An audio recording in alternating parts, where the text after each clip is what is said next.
வாங்க வாங்க எல்லாரும் வாங்க. இன்னைக்கு நம்ம கொடுமை ஷார்ட் ஸ்டோரியோட 2வது பார்ட் பாத்திரலாமா? பாக்கியத்தோட 2வது பையன் விஷ்ணு அவன் அண்ணன் கிட்டயும் பாப்பா கிட்டயும் பேசினது எல்லாத்தையும் நம்ம பாக்கியம் கேட்டுட்டாங்க. கேட்டதுனால ஒண்ணும் பிரச்சனை கிடையாது. ஆனா நம்ம பாக்கியத்தோட வீட்டுக்காரு என்னென்னலாம் கொடுமைப்படுத்தினாங்களோ அதெல்லாம் உங்க கண்ணு முன்ன அப்படியே வந்து வந்து போகுது. அதனால இந்த அழுக.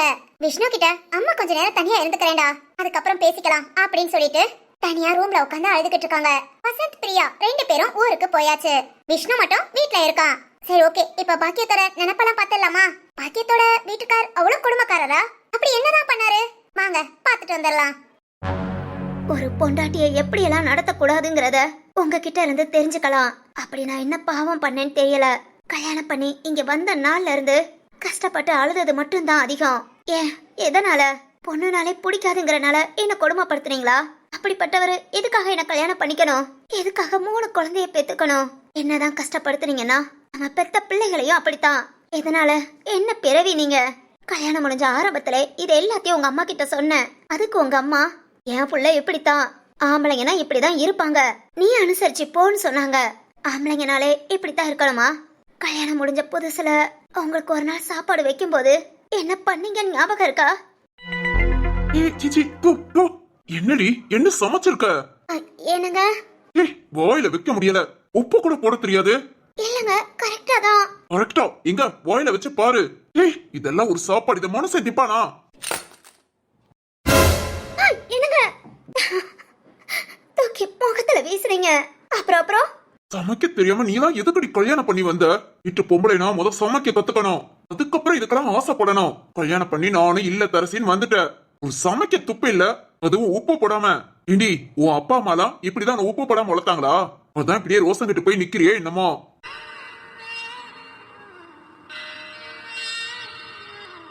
ஞாபகம் இருக்கா நீங்க கேட்ட கேள்வி? அப்பவே எங்க அப்பா அம்மா எனக்கு சோத்துல உப்பு போட்டுதான் வளர்த்தாங்கன்னு சொல்லி எனக்கும் ரோசம் இருக்கு, நீ ரோசத்தை காமிச்சு நான் வெளியே வந்திருந்தா இன்னும் நான் இப்படி கஷ்டப்பட்டு இருக்கணும்னு அவசியம் இல்ல. என்ன நம்பி வந்து என் 3 பிள்ளைகளும் கஷ்டப்படணும்னு அவசியம் இல்ல. என்ன மதிக்கவே மாட்டீங்க, என் பேச்சு எதுவுமே கேட்க மாட்டீங்க. இத்தனை வருஷம் ஆச்சு, நீங்க வேலை பார்த்த காசை சம்பளத்தை என் கையில ஒத்த ரூபாய் கொடுத்துருக்க மாட்டீங்க. இப்படி எதுக்குமே இல்லாதன்னா உங்களுக்கு பொண்டாட்டி. அப்படி இந்த அளவுக்கு கராரா வாழ்ந்து என்னத்த சாதிச்சீங்க? கட்டிக்கிட்ட புருஷனாச்சேன்னு நாம விட்டு கொடுத்துட கூடாதுங்கிற ஒரே காரணத்துக்காக தான் நீங்க சொன்ன வார்த்தை, நீங்க செஞ்ச கொடுமை எல்லாத்தையும் பொறுத்துக்கிட்டு இவ்வளவு நாள் நான் இருந்தேன். ஆனா உங்க பிள்ளைகிட்ட உங்களுக்கு மதிப்பு இருந்ததா? மரியாதை இருந்ததா? என்னைக்காது அப்பான்னு உங்களை கூப்பிட்டு பேசியிருப்பாங்களா? 3 பிள்ளைகளும் நீங்க நாங்க அவ்வளவுதான். நீங்க கேட்ட கேள்விக்கு பதில் அவ்வளவுதான். மிச்சப்படி என்ன கிடைச்சது உங்களுக்கு? பிள்ளைக பாசம், பிள்ளைக கெஞ்சல் கொஞ்சல் எதுவுமே அனுபவிக்காம நான் எப்படித்தான் திமிரா வாழ்ந்து என்னத்தை சாதிச்சீங்க? ஆனா நீங்க எங்களை கஷ்டப்படுத்துறீங்க. நாம சொல்றபடி இவங்க கேட்ட அடிமையா இருக்காங்கன்னு நினைச்சு உங்களை நீங்களே கஷ்டப்படுத்திக்கிட்டீங்க, உங்களுக்கு நீங்களே வருத்திக்கிட்டீங்க. அது உங்களுக்கே தெரியல. என்ன சந்தோஷத்தை கண்டீங்க வாழ்ந்து? இதெல்லாம் ஒரு வாழ்க்கை? இதுக்கு பேரு ஆம்பளை தன்மை. ஆனாலும் என் அப்பா அம்மா என்ன கோலையாதான் வளர்த்துட்டாங்க. தைரியமா வளர்த்திருந்தா இப்ப கேட்கற கேள்வி எல்லாம் இங்க உயிரோட இருக்கும் போதே கேட்டிருப்பேன். அதுக்கு கூட எனக்கு துப்பு இல்லாம போச்சு. அதை விட 2 வருஷமா படுக்கையா இருந்தீங்க பாத்தீங்களா? அப்பவும் உங்களுக்கு பணிவிட செஞ்சேன். ஆனா அந்த டைம் அது என்ன மனசைய மதிச்சிங்களா? அப்பவும் அதை செய் இதை செய். காலையில 7 மணி ஆச்சு, இன்னும் நீ டீ போடாம என்ன செய்யற? நான் படுக்கை ஆயிட்டேன்னு நீ சந்தோஷமா இருக்கியா? அக்கம் பக்கத்துல எல்லாம் போய் நல்லா பேசி சிரிச்சு கொண்டாடுறியோ? யார்கிட்ட எல்லாம் பேசுற எல்லாரும் அக்கம் பக்கத்து பொம்பளைங்க தானா? இந்த மாதிரி எத்தனை கேள்வி கேட்டிருப்ப. இதையும் நான் பொறுத்துக்கிட்டு உங்களுக்கு பணிவிட செஞ்சேனா உங்க மேல இருந்த பயம் இல்ல, என் புருஷங்கிற எண்ணம்.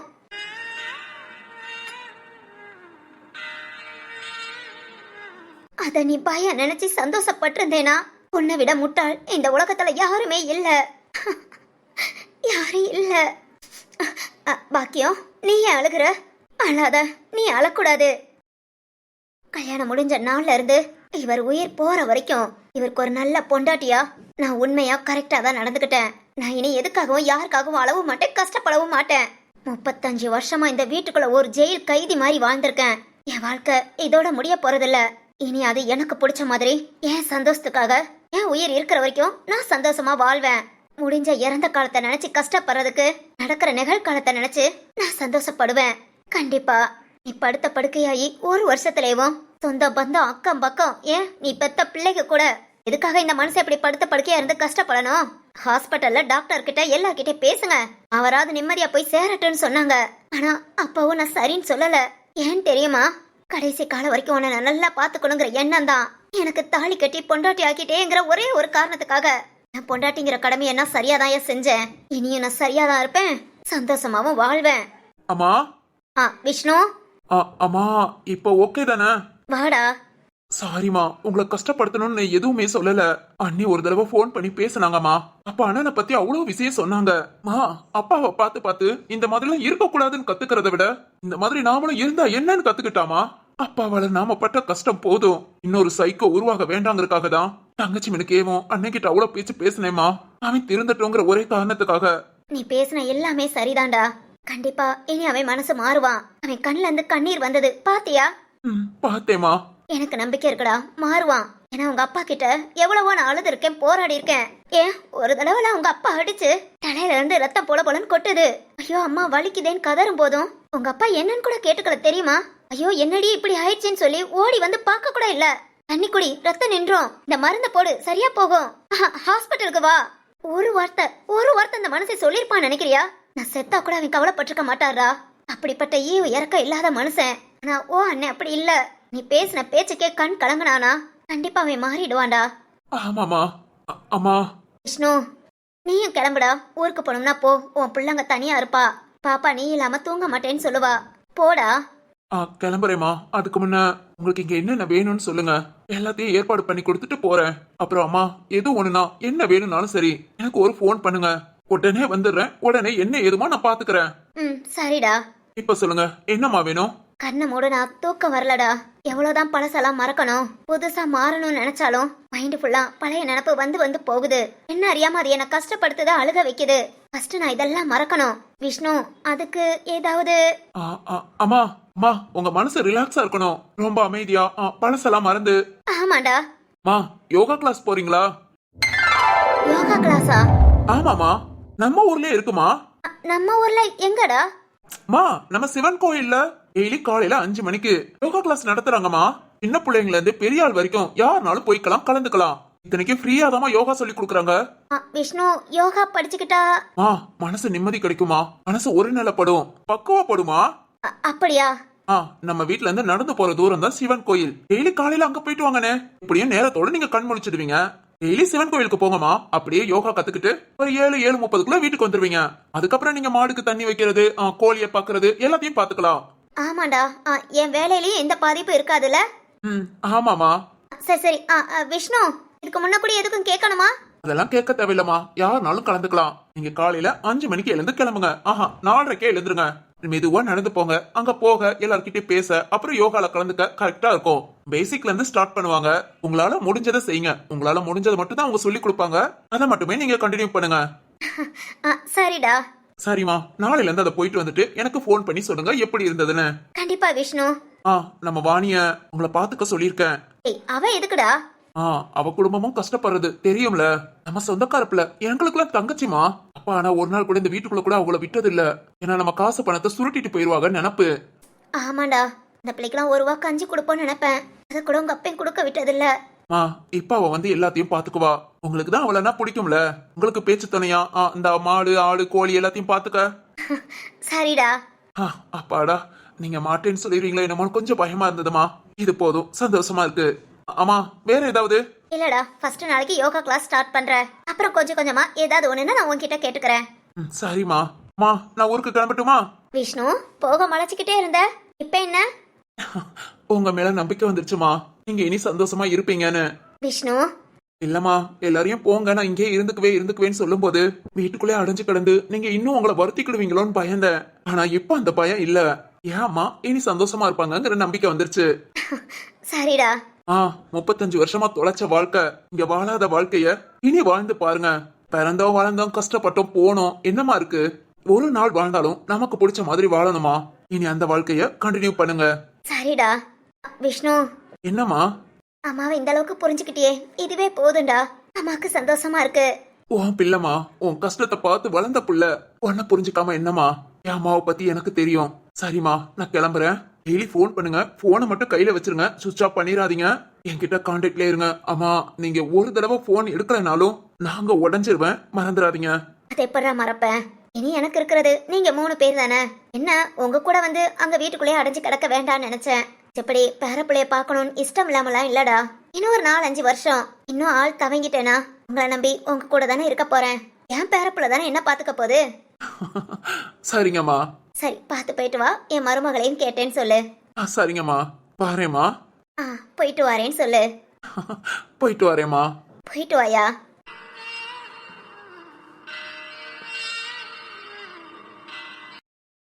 இப்ப நம்ம எல்லாத்துக்குமே ஓரளவுக்கு புரிஞ்சிருக்கோம் பாக்கியம் இனி என்ன ஆசைப்படுறாங்க, இந்த மாதிரி வாழணும்னு நினைக்கிறாங்கன்னு. சரி, ஓகே, இனி நம்ம பாக்கியத்தோட செகண்ட் லைஃப் பாத்துடலாமா? வாங்க வாங்க, மறுநாள் காலையில விடிஞ்சதும் பாப்போம்.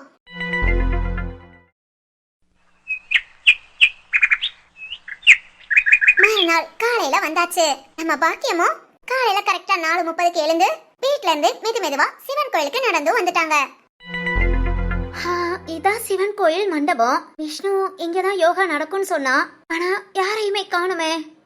அங்க ஒருத்தர். தம்பி தம்பி. அம்மா, சொல்லுங்கம்மா. ஏயா தம்பி, நம்ம சிவன் கோயில்ல யோகா கிளாஸ் நடக்கும்னு சொன்னாங்க. ஆமாமா, இங்கதான். இங்கனா லேட் ஆகுமா? இதோ இன்னொரு 10 நிமிஷமா. நீங்க சீக்கிரம் வந்துட்டீங்க. ஓ அப்படியா? நான் கூட ஏதோ தெரியாம வந்துட்டேனோ நினைச்சேன். இல்ல, இங்கதான். தம்பி நீங்க? நான் இந்த கோவில் நிர்வாகத்துல இருக்கிற வேண்டாமா? இல்லையா, யோகா கிளாஸ்க்கு நானும் கலந்துக்கலாமா? ஏமா, ஏன் அப்படி கேக்குறீங்க? இல்ல, வயசாயிடுச்சு. வயசுங்கிறது ஒரு நம்பர் தான். வயசுக்கும் இதுக்கும் சம்பந்தமே கிடையாது. நம்ம மனசை எப்பவும் இளமையா வச்சுக்க, நம்ம உடம்ப ஆரோக்கியமா வச்சுக்க, இதெல்லாம் கண்டிப்பா செய்யணுமா. ஓ அப்படியா தம்பி? கண்டிப்பாமா. வயசை எப்பவுமே வெளியே பெருசா காட்டிக்காதீங்க. வயசு நம்ம மனசுல இருந்தா போதும். நம்மளால முடியுங்கிற எண்ணத்தை நம்பிக்கையில வைங்க. 60 வயசுக்கு மேல சாதிச்சவங்க எத்தனையோ பேர் இருக்காங்க. அதுவும் நீங்க பொண்ணு. பொம்பளையால சாதிக்க முடியாததுன்னு இந்த உலகத்துல எதுவுமே இல்ல. அதனால வயசு, உருவம் இதெல்லாம் மறந்துட்டு இளமையா எப்பவும் சந்தோஷமா இருங்கம்மா. சரிப்பா தம்பி. இதுதான் அழகு. எப்பவும் முகத்துல புன்னகை இருக்கணும். நமக்கு நம்ம மேல ஒரு கான்பிடன்ட் வரும். சரிங்களா? சரி தம்பி. சரிம்மா, இங்க வெயிட் பண்ணுங்க. ஒரு 10 நிமிஷம் எல்லாருமே வந்துருவாங்க. மாஸ்டரும் வந்துருவாங்கம்மா. அதுக்கப்புறம் நம்ம கிளாஸ் ஸ்டார்ட் பண்ணலாம். சரிங்க தம்பி. இப்படியெல்லாம் பிள்ளைங்க இருக்காங்களா? நம்ப முடியலையே. ஊருக்குள்ள உள்ள எல்லா ஆம்பளைகளும் நம்ம புருஷன் மாதிரி தான் நினைச்சேன். ஆனா இந்த தம்பி நம்ப முடியல. அப்பனா நாம தான் இவ்வளவு நாள் வெளி உலகம் மட்டும் இல்ல, வெளி ஆள்களையும் தெரியாம இருந்திருக்கோம். இந்த உலகத்துல நல்லவங்களும் இருக்காங்க. மனசுக்கு இப்பவே ஒரு உற்சாகமா இருக்கு. ஏதோ ஒரு புதுசா இப்பதான் பிறந்த மாதிரி சுதந்திர காத்த அனுபவிக்கிற மாதிரி இருக்கு. 35 வருஷமா இருட்டு அறையிலே இருந்து இப்பதான் வெளிச்சத்துக்கு வந்திருக்கேன். இனி எப்பவும் நம்ம வாழ்க்கையில இதே வெளிச்சம் இருக்கணும். சரி, இங்க வெயிட் பண்ணுவோம். யோகா கிளாஸ முடிச்சுட்டு அதுக்கப்புறம் வீட்டுக்கு போவோம். நம்ம பாக்கியம் சொன்ன மாதிரி 35 வருஷம் கழிச்சு ரொம்ப ரொம்ப ரொம்ப சந்தோஷமா ஒரு உற்சாகமா இருக்காங்க. கொஞ்ச நேரத்துல யோகா மாஸ்டரும் வந்தாங்க. யோகா கத்துக்கிற எல்லா ஸ்டூடெண்டும் வந்தாங்க. யோகாவை ஃபர்ஸ்ட் கிளாஸ் சூப்பரா கம்ப்ளீட்டும் பண்ணாங்க. அங்க வந்தவங்க மாஸ்டர் எல்லாரும் பேசுறத கேட்டு மனசுக்குள்ள ஒரு குதூகலம், ஒரு உற்சாகம். நாமளும் குழந்தை மாதிரி மாறிட்டோங்கிற ஒரு எண்ணம் எல்லாமே பாக்கியத்துக்கு ரொம்ப ரொம்ப சந்தோஷத்தை கொடுத்தது. இனி விடாம டெய்லி இதுக்கு வந்துடணும்பா அப்படிங்கிற ஒரு எண்ணத்தோட அப்படியே மெதுவா வீட்டுக்கு நடந்து வந்துகிட்டு இருந்தாங்க. அப்போ புவனா, என்னங்க இங்க இருக்கேன். எங்க? என்னங்க அது வந்து எத்தனை தடவை உனக்கு சொல்றது? என்னங்க? உனக்கு ஒரு தடவை சொன்னா புரியாதா? திரும்ப திரும்ப சொல்லணுமா? யார் இந்த பையன்? பொண்டாட்டி எப்படி வெளியே தெருவுல வச்சு திட்டுறான்? ஐயோ, இந்த பையன் நம்மள மாதிரி கஷ்டப்பட்டுட்டு தான் இருக்கா. என்ன பண்றது? என்னங்க? என்ன எத்தனை தடவை சொல்லிருக்கேன், தண்ணி குடத்தை தூக்கிட்டு நீ வராதானே? என்னங்க தண்ணி வந்துடுச்சுங்க. புவனா, புவனா. என்னங்க நீங்க தூங்கிட்டு இருந்தீங்க, அதான். தூங்கனா என்ன எழுப்பி விட மாட்டியா? இல்லங்க, இப்ப என் உடம்புக்கு கொஞ்சம் பரவாயில்ல. டாக்டர் சின்ன குடம்லாம் தூக்கலாம்னு சொல்லிருக்காங்க. இங்க பார் புவனா, டாக்டர் என்ன கடவுளே வந்து சொன்னாலும் சரி, இப்பதான் எவ்வளவு கஷ்டப்பட்டு மீண்டு வந்திருக்க. திரும்பவும் தண்ணி குடத்தை தூக்குறேன், வீட்டுல வேலை பாக்குறேன், எதையும் செய்யாத. நான் எதுக்கு இருக்கேன் பிறகு? இது அக்கறையில திட்டுறதா? அட, இது கூட நல்லா இருக்கே. பொண்டாட்டி மேல எவ்வளவு பாசம் இருந்தா இந்த மாதிரி செய்யாதன்னு கோபமா சொல்ல முடியும். இப்படியும் பாசத்தை காமிக்கலாமா? இதுவும் ஒரு அழகுதான் போல. பாக்கியம் இதெல்லாம் புதுசா பாக்குறாங்க. புருஷன்கிட்ட கோபத்தை மட்டுமே பார்த்த பாக்கியம் கோபத்தோட சேர்ந்து இந்த மாதிரி ஒரு பாசமும் இருக்குமான்னு பாத்துக்கிட்டு இருக்காங்க. சரி சரி, கோபப்படாதீங்க. நீங்களும் கஷ்டப்பட்டு வேலை பாக்குறீங்க, அதான் எதுக்குன்னு பார்த்தேன். இங்க பாருமா, உனக்கு இப்படி எல்லாம் பாக்குறது கஷ்டம் கிடையாது. எனக்கு இதான் சந்தோஷம். என் பொண்டாட்டிய நான் நல்லா பாத்துக்கிறேங்கிற திருப்தி.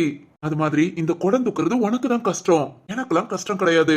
ஆமா ஆமா, கடவுள் உங்களுக்கு மட்டும் உடம்பு இரும்புல கொடுத்துட்டாரு. இரும்புல கொடுக்கணும்னு அவசியம் இல்ல. இந்த மாதிரி அன்பான பொண்டாட்டிய கொடுத்தா போதும், ஆம்பளைங்க உடம்பு இரும்பு மாதிரி மாறிடும். என்னங்க? நிஜமாதாமா? சரி சரி போதும், இது ரோடு. போங்க போய் குடத்தை தூக்கிட்டு வாங்க. இனி இப்படி குடம் தூக்கிட்டு வருவியா? வர மாட்டேன். வந்தா உன்னை என்ன பண்றது? இதே மாதிரி மன்னிச்சு விட்டுங்க. மன்னிச்சியா? அடியே, இனி குடத்தை தூக்கிட்டு வா. குடத்தையோட சேர்த்து உன்னையும் சேர்த்து வீட்டுக்கு தூக்கிட்டு போறேன். என்னங்க? இரு இரு, இனி அப்படி பண்ணாதான் நீ அடங்குவ. இனி குடத்தை தொடு, உன்னை கவனிச்சுக்கிறேன். அப்பா சாமி, போங்க போய் குடத்தை தூக்கிட்டு வாங்க. இனி தண்ணிக்கே போக மாட்டேன். சரிம்மா, சரி மெதுவா போ, குடத்தை தூக்கிட்டு வரேன். சரிங்க. ஏய், காலை தூக்கி வச்சு நடக்கணும். சரிங்க. பாத்து பாத்து. நான் கூட இந்த பையன் கோபப்பட்டு பேசுறானுக்குன்னு நினைச்சா பாரேன், அந்த கோபத்துல எவ்வளவு ஒரு பாசம் இருக்கு, அக்கறை இருக்கு. நம்மளோட கஷ்டம் நம்மளோடயே போகட்டும். இந்த மாதிரி எல்லாரையும் பார்க்க மனசுக்கு ரொம்ப நிறைவா இருக்கு. இந்த மாதிரி நடந்தே போயிட்டு வந்தா எல்லாரையும் பார்க்கலாம் போல. இதுவும் ஒரு சந்தோஷம்தான். பாக்கியத்தோட சந்தோஷத்தை பாத்தீங்களா? இவ்வளவு நாள் வீட்டு வாசல்ல நின்னா கூட இங்க எதுக்கு நிக்கிற, யாருக்காக நிக்கிறேன்னு புருஷன் கேட்பாரு. இந்த மாதிரி ஒரு இன்சையிலே வாழ்ந்துட்டு இப்ப ஃபர்ஸ்ட் டைம் நடந்து ஊருக்குள்ள உள்ள எல்லாரையும் பார்க்க நம்ம பாக்கியத்துக்கு அப்படி ஒரு சந்தோஷம். ரொம்ப சந்தோஷத்தோட வீட்டுக்கு போறாங்க. அங்க வீட்டுல வாங்க பாத்திரலாம். இன்னைக்கு யோகாவும் சரி, நம்ம நடந்து போன பாதையும் சரி, ரொம்ப சந்தோஷமா இருந்தது. விஷ்ணு போயிட்டு வந்ததும் போன் பண்ண சொன்னான். அவனுக்கு முதல் போன் பண்ணி பேசிட்டு அதுக்கப்புறம் சமையல் வேலைய பாப்போம். இன்னைக்கு என்ன சமைக்கலாம்? நமக்கு ரொம்ப பிடிச்சது எது? நமக்கு முந்தி அம்மா சுட சுட சாதம் வடிச்சு அப்படியே ஊறுகா மாதிரி கத்திரிக்காய் புளிக்குழம்பு வைப்பாங்க. சும்மா எண்ணெயா மிதக்கும், லைட்டா கொஞ்சோண்டு சுடுசோத்துல போட்டு அப்படியே பரட்டி சாப்பிட அப்படி ஒரு டேஸ்ட். இந்த மனுஷனுக்கு புளிக்குழம்பு பிடிக்காதுங்கிற ஒரே காரணத்துக்காக புளிக்குழம்பு ஒண்ணு இருக்கிறதே மறந்துட்டோம். இன்னைக்கு சுட சுட சாதம் வடிச்சு நமக்கு பிடிச்ச மாதிரி நம்ம அம்மா செய்யற மாதிரி புளிக்குழம்பு செஞ்சு சாப்பிடலாம். பெரியமா, வாணி. பெரியமா வந்துட்டீங்களா? ஆமாண்டி. எப்படி பெரியமா இருந்தது யோகா கிளாஸ்? ரொம்ப நல்லா இருந்ததுடி, மனசுக்கு ஒரு சந்தோஷம். ஏண்டி, நீயும் காலையில சீக்கிரம் எழுந்துடுற, என் கூட நாளையில இருந்து வாரியா? நீங்க வேற பெரியமா, வீட்டு வேலை பார்க்கவே எனக்கு சரியா போகுது. நீங்க வேற பெரியமா. ஏய், வீட்டு வேலை எப்ப வேணாலும் பாத்துக்கலாம்டி, ஆனா இதெல்லாம் பாரு ரொம்ப நல்லா இருக்குடி, நம்ம மனசுக்கே ஒரு சந்தோஷம். பெரியமா, உங்களை இப்படி சிரிச்ச முகத்தோட நான் பார்த்ததே இல்ல. இப்படி உங்களை பார்க்கவே எனக்கு ரொம்ப சந்தோஷமா இருக்கு. எனக்கு இது போதும் பெரியமா. வாணி. ஆமா பெரியமா, நம்ம வீட்டுலதான் ரொம்ப கஷ்டம், உங்களுக்கு தெரியும்ல. அதனால இதெல்லாம் நான் பண்ண முடியாது பெரியமா. உங்க வாழ்க்கை மாறின மாதிரி என் வாழ்க்கையும் ஒரு நாள் மாறும். இந்த நம்பிக்கையில நானும் சந்தோஷமா இருக்கேன். உங்களை பார்த்து பெரியமா. கண்டிப்பா மாறும்டி. சரி பெரியமா. சரி, விஷ்ணுக்கு நான் போன் பண்ணணும். பெரியமா நீங்க உட்காருங்க, நான் போன் எடுத்துட்டு வரேன். இருக்கட்டும்டி, நான் எடுத்துக்கிறேன். அப்புறம் பெரியமா, நான் விஷ்ணு அண்ணாட்ட பேசினேன். உங்களுக்கு புளிக்குழம்புனா ரொம்ப பிடிக்கும்னு சொன்னாங்க. அப்படியா பெரியமா? ஆமாண்டி, விஷ்ணுவா சொன்னா? ஆமா பெரியமா. பெரியமா, கத்திரிக்காய் புளிக்குழம்பு அப்பாவோட அம்மா வைப்பாங்க. அதான் பெரியமா, பாட்டி அவ்வளவு டேஸ்டா இருக்கும். அவங்க கிட்ட இருந்து நான் கத்துக்கிட்டேன். அதெல்லாம் பெரியமா வச்சு சோறு வடிச்சிருக்கேன். எப்ப பெரியமா சாப்பிடுறீங்க? ஏய், எதுக்குடி இதெல்லாம் நீ பண்ண? வேற யார் பண்ணுவா? பாரு, சமையல் வேலையெல்லாம் நான் பாத்துக்கிறேன். இல்ல இல்ல, விஷ்ணு அண்ணா சொல்லிட்டு போயிருக்காங்க. வீட கிளீன் பண்றது சமையல் பண்றதுலாம் நான் தான். ஏய் பெரியமா, விஷ்ணு அண்ணா என்ன தெரியுமா சொன்னாங்க? அம்மா 35 வருஷமா கிச்சனு வீடு இதை தவிர வெளியே எங்கேயும் போகல. இனி அம்மா வெளி உலகத்தை பார்க்கட்டும், கிச்சன் வீட்டு வேலையெல்லாம் நீ பாத்துக்கோன்னு சொல்லிருக்காங்க.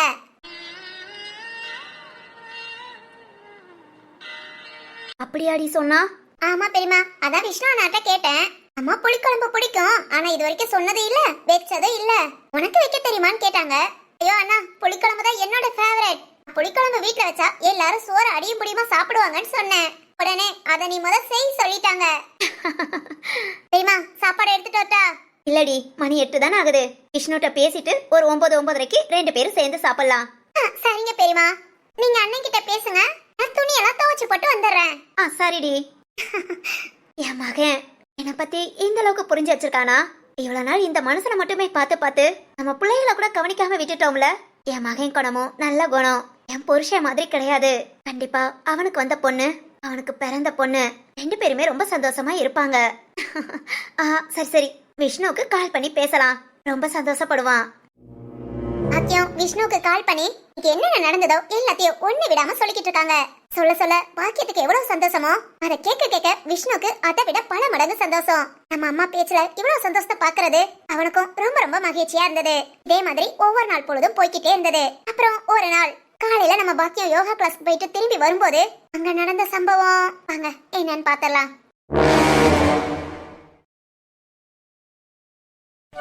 இன்னைக்கு கிளாஸும் ரொம்ப சந்தோஷமா நடந்து முடிஞ்சது. இங்க வந்திருக்கிறவங்க எல்லார்கிட்டயும் பேசுறது ரொம்ப கலகலப்பா ஜாலியா தான் இருக்கு.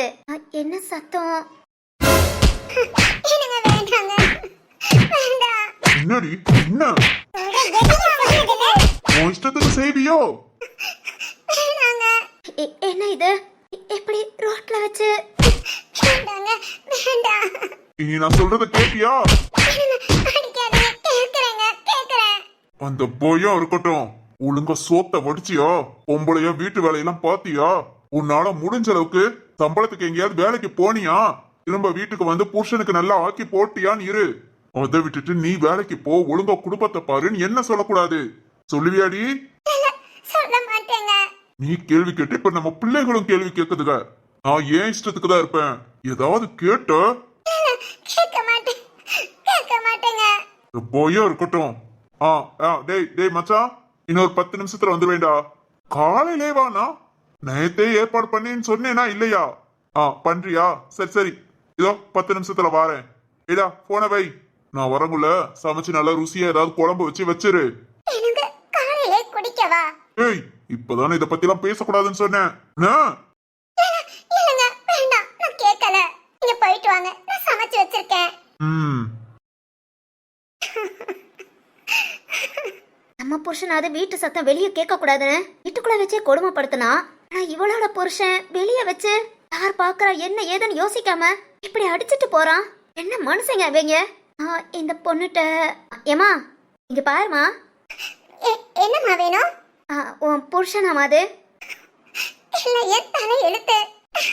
கல்யாணம் பண்ணிக்கிட்டதுக்கு நான் போற கஷ்டப்படணும்னு என் தலை எழுத்துமா. இப்படி கஷ்டப்பட்டு சீரழிகிறேன். என்னம்மா ஏன் உன் புருஷன் இப்படி?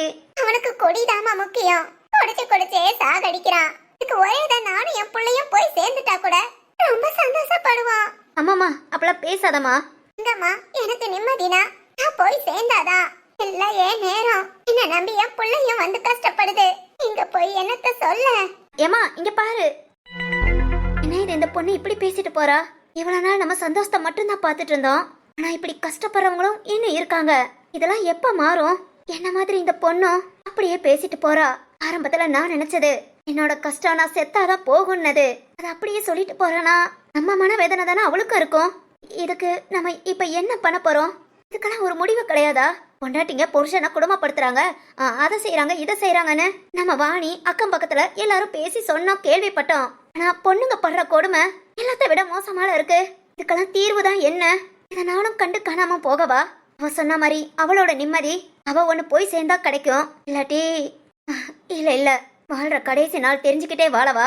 இதுக்கெல்லாம் ஒரு முடிவு நம்ம பாக்கியத்துக்கு கிடைக்குமா? நம்ம பட்ட கஷ்டம் இனி யாரும் படக்கூடாதுன்னு பாக்கியம் நினைக்கிறாங்க. ஆனா இந்த கஷ்டத்துக்குலாம் தீர்வு தான் என்ன? தப்பு செஞ்சவங்க தண்டனை அனுபவிக்கலாம், தப்பே கிடையாது.